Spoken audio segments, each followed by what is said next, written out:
চাঁদপুরের মতলব উত্তর উপজেলায় অনুষ্ঠিত আরাফাত রহমান কোকো স্মৃতি ফুটবল টুর্নামেন্টের ফাইনালে বিএনপির কেন্দ্রীয় নির্বাহী কমিটির সদস্য ডক্টর মোহাম্মদ জালালউদ্দিন বলেছেন, বিএনপি ক্ষমতায় এলে দেশের ক্রীড়াঙ্গনের ব্যাপক উন্নয়ন করা হবে।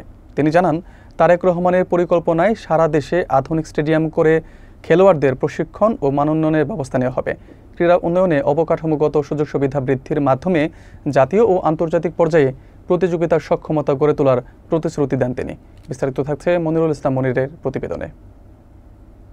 চাঁদপুরের মতলব উত্তর উপজেলার ছেঙ্গারচর সরকারি মডেল উচ্চ বিদ্যালয় মাঠে অনুষ্ঠিত আরাফাত রহমান কোকো স্মৃতি ফুটবল টুর্নামেন্টের ফাইনাল খেলায় প্রধান অতিথি হিসেবে উপস্থিত ছিলেন বিএনপির কেন্দ্রীয় নির্বাহী কমিটির সদস্য ও চাঁদপুর 2 আসনের বিএনপির মনোনীত প্রার্থী আলহাজ ডক্টর মোহাম্মদ জালালউদ্দিন।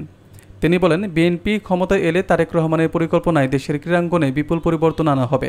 খেলাধুলার মান উন্নয়নের পাশাপাশি খেলোয়াড়দের জন্য আধুনিক প্রশিক্ষণ কেন্দ্র, মাঠ এবং স্টেডিয়াম নির্মাণ করা হবে। তিনি মনে করেন, একটি স্টেডিয়াম কেবল খেলার মাঠ নয়, বরং খেলোয়াড়দের শারীরিক ও কৌশলগত দক্ষতা বৃদ্ধির প্রশিক্ষণ কেন্দ্র। তিনি ক্রীড়াঙ্গনে তরুণদের সম্পৃক্ত করে জাতীয় ঐক্য ও মনোবল বৃদ্ধির উপর গুরুত্ব তুলে ধরেন। ফাইনাল খেলায় কলাকান্দা স্পোর্টিং ক্লাব 1-0 গোলে বারোয়ানি একাদশকে হারিয়ে চ্যাম্পিয়ন হয়। অনুষ্ঠানে সভাপতিত্ব করেন পৌর বিএনপির সাংগঠনিক সম্পাদক ও যুবদল আহ্বায়ক মোহাম্মদ উজ্জ্বল ফরাজি এবং সার্বিক পরিচালনায় ছিলেন আবু সাইদ ব্যাপারী। খেলাটি শেষে বিজয়ীদের হাতে পুরস্কার তুলে দেন অতিথিরা। একটা জিনিস উপলব্ধি হতো না আমার, ফুটবল খেলা এটা আমাদের একটা আজকের না ঐতিহ্যবাহী একটা খেলা বাঙালি জাতির। আর এটা হলো একটা আমাদের থানার হেডকোয়ার্টার, এখানে একটা স্টেডিয়াম নাই খেলার জন্য। সত্যি এটা পরিতাপের বিষয়, দুঃখের বিষয়। আমি বক্তব্য বড় করবো না, শুধু আমি দর্শক বৃন্দকে উল্লেখ করে একটা কথা বলবো, ইনশাল্লাহ বিএনপি ক্ষমতা এলে একটা সুন্দর স্টেডিয়াম হবে ইনশাল্লাহ। শুধু তাই নয়, খেলার মাধ্যমে দেশ, জাতি, এলাকা, বর্ণকে যেভাবে তুলে ধরা যায় বিশ্ববাজারে, বিশ্ব দরবারে, অন্যভাবে তুলে ধরা অনেক কঠিন হয়।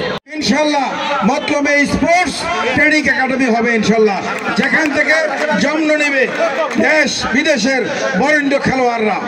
সুতরাং এই খেলার মাঝে আমি বক্তব্য দীর্ঘায়িত না করে আমি উভয় পক্ষকে অনুরোধ করব, আপনারা এমনভাবে খেলবেন আমাদের মনে যেন রস আসে, দর্শকদের মনে যেন রস পায়, আনন্দ পায়, তৃপ্তি পায়, যেন কোনো ধরনের কষের উদ্রেক না হয় সেদিকেও খেয়াল রাখবেন।